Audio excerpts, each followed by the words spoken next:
Alright, my friends, so I'm back. And thanks a lot to my friends from Argentina and Mexico. Gracias, amigos.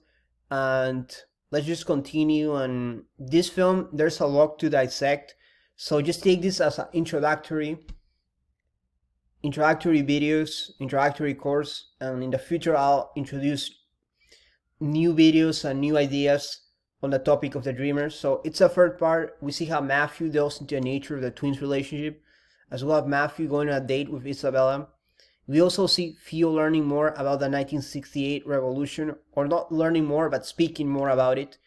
Eventually, the revolution heats up and the twins and Matthew hole up inside the apartment. The Vietnam War is brought up. Matthew confesses that he's lucky, and since he's in university, he doesn't need to go to Vietnam, while his friends are so fortunate. He calls them expendable. Then it got even more interesting when we moved from the twins' relationship. Instead, we focus on the new character, Theo's girlfriend, and we also get to focus more on Mao and the Cultural Revolution. So guys, what's going on here is that there's a lot of different pieces going on. So we have the twins' relationship, and that's the Adair's ideas of innocence and purity and this fantasy world they live in. But then we also have the Vietnam War, the backdrop of the Vietnam War, and how does this affect the revolution. And then we also have the idea of Mao and the cultural revolutionaries there. So we see Mao as this film director, and he's created this great revolution. And there's those three elements going on that we're going to talk about. And in my opinion, it gets very interesting because we finally get more plot and less character. But even though it's managed really well, because we get character and plot, here we're getting a little bit more plot than character. So plot, we see the continuation of the relationship between Theo, Matthew, and Isabella. We see how Isabella cooks the ratatouille poorly. We see the darker side of American society as well. If you didn't go to Vietnam, you're gonna go to jail. I think a climactic scene arrives when a twin wants to shave Matthew's hair, but he refuses. It made me think that back in the day, shaving was less acceptable and seen as unmanly.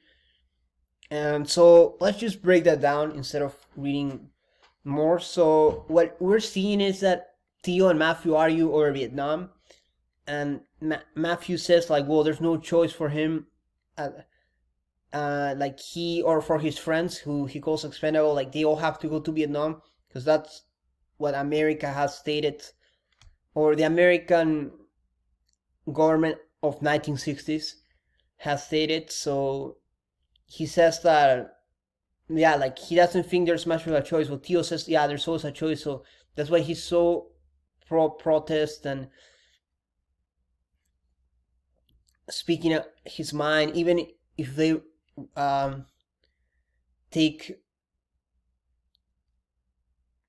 accomplish it through violent means. So it's just very complex. It's also like Theo also criticizes because some of the American soldiers are also using violence. So it's not a question of violence. It's more like a question of society. It's just more complex, guys. And I don't think I'll do justice. It's a whole debate on, yeah, should you be a revolutionary or should you just obey the government? So there's ideas of that going on. And then the whole shaving as a manly, this is like very interesting because it's used as a metaphor. I think Bertolucci and Adair use it as a metaphor that if Matthew would have shaved, he would have reverted back to an earlier age or becoming more of an innocent. Well, now he becomes more of an adult. And Matthew takes Isabel on a date, and that shows growth, that shows adulthood, because she's no longer just a young person, just a child. She's an adult now going on dates. So there's this conflict going on of adulthood and youthfulness. Well, the twins want to bring Matthew more to the world of youth. Matthew wants to bring them more to the world of adults. So yeah, and then I know French people, it's more of a social circle style dating. It's not a date. And it's very interesting because the French commentary, mon ami français dit que les Américains ils besoin les dates parce que c'est plus important tu connais l'autre person. So what they were saying is like in America, there's dating because the genders tend to be separate. So guys on one side, girls on another.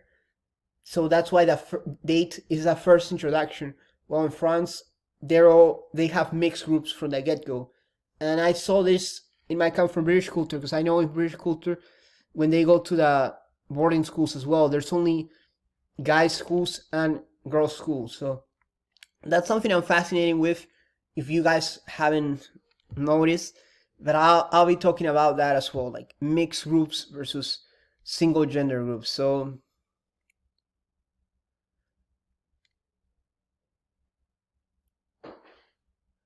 and then we see Tio invites this girl over, and Matthew and Isabella go to her room.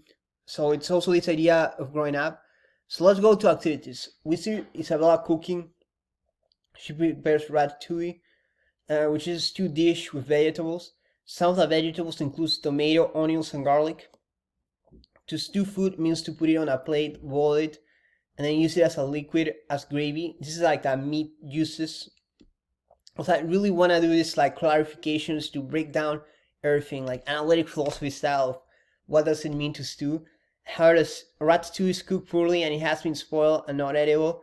So, alright, so what I'm trying to think is Adair and Bertolucci, what they were probably trying to say is that there's a drawback to not growing up. Like, they don't have these practical skills of cooking, but potentially they have some of it, but they just buy their food, you know, like they're not super practical people, and there might be like in a sense that commentary, and it also feels very organic as well because you don't see them as, since all of them are very attractive people, like you don't see them as like these models, but you also see them as flawed in certain ways, and they're also relying on their parents because their parents leave them money later. So it's this idea that yeah, they're great thinkers, but they're not that practical also. And then this is not a sexy film, and I wanted to clarify this because a lot of people think this film is like too sexy. It was rated NC-17, and this is a rating which means no one under the age of 17, because they see it as a sexy film, but I think that reading is inaccurate. It's an art film with nudity. I'll repeat that. This is very key, very essential. It's an art film with nudity. So this is not a sexy film. We see Matthew in a small tub with twins, and they're all showering together, and it doesn't feel sexy at all. And because sexiness requires a sense of hygiene and fantasy in order to, and hiding certain parts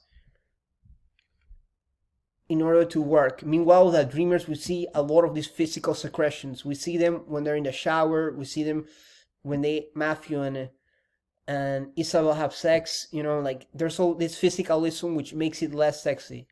Alright guys, so let's continue. So eroticism. The Dreamer is an artistic film, not an erotic film. If you're new to eroticism, you might assume the film is erotic. I would dispute this reading. Instead, I would argue the film is not erotic but artistic. To me, eroticism is an ideal, and this is supposed, according to a dictionary definition, is supposed to awake sexual feelings. Meanwhile, the Dreamers, like, doesn't awake you sexual feelings because it's too in your face, you know? Like, we see Isabella's pubic hair. We see them naked. Like, there's nothing hidden. So it stops being sexy and starts being more in your face, a bit less attractive, and more of like portrayal of everyday nudity, or a portrayal of nudeness, you know? And it might be artistic, yeah, because you can use a nude portrait to draw, but it's less erotic. So to me, exactly. So which it uses to convey its message, because I believe Adair, he probably, the Scottish author, and Bertolucci as well, like they probably had in their mind the idea that, oh, because they're innocent, if we go to the title, like they don't need to wear clothes because clothes are in a sense oppressive. I do believe there's a reading of that, you know, like you can make a case for that, and that's why the Dreamers are supposed to be nude sometimes, because to clothe yourself is to like internalize certain ideas of the culture, you know. hegemonic, we could also say. But like, in my opinion, it's more of the idea of just you don't need clothes, like you can be nude and you're accepted in a way. And exactly, how the scene is not sexy at all. There's a lot of physical aggressions, as I said. When Matthew has sex with Isabel, there's blood because it's her first time. When Isabel's naked, there's pubic hair.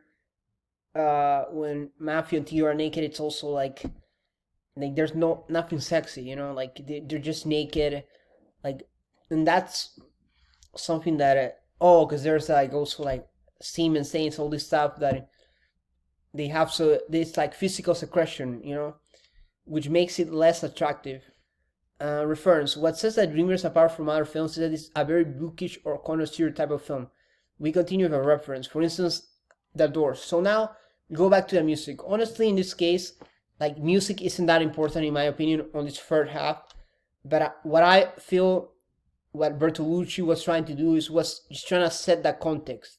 And The Doors are very key to talk about the film because their music is very prominent. So Maggie McGill, and there's this other Doors song as well, Spy, in the House of Love. So the Doors are very prevalent, and I wonder why. And I feel because they use a lot of guitars. There's a lot of heavy guitar sounds, which very much convey these feelings of libertinism and this revolutionary vibe that they have. And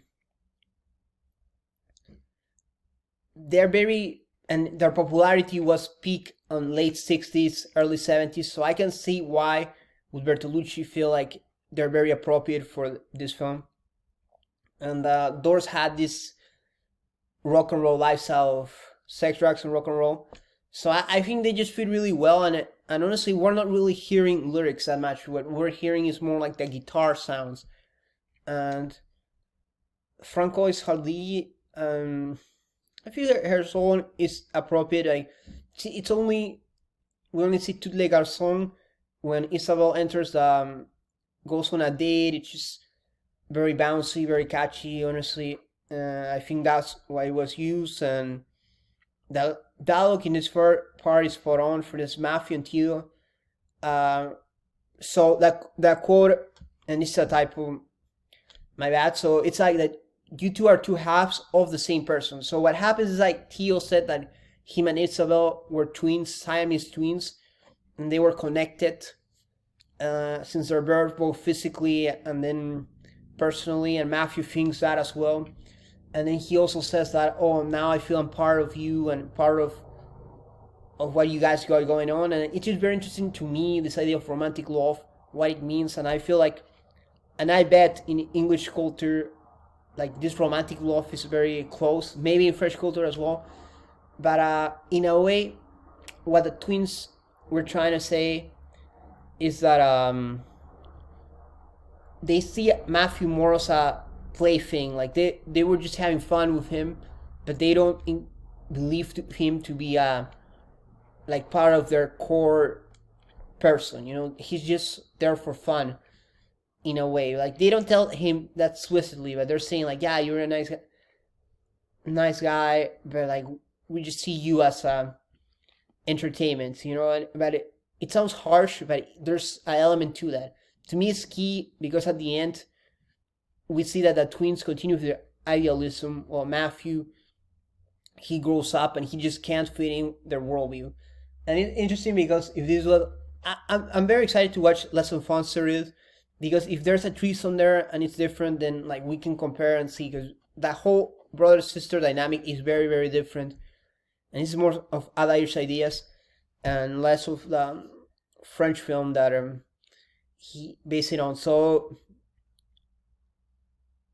guys, we're running out of time, so I just wanted to focus on that quote.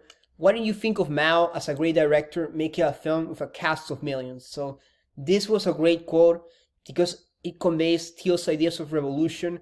We talk about the Little Red Book and Mao and a lot of idealists, like, of that era of socialism, communism. They saw Mao leading this great charge, this great transformation with his cultural revolution. And even then like a film director trying to convey what it means, what his ideas are. All right, guys. So thank you all. See you in the next video, and like, comment, subscribe. Take care.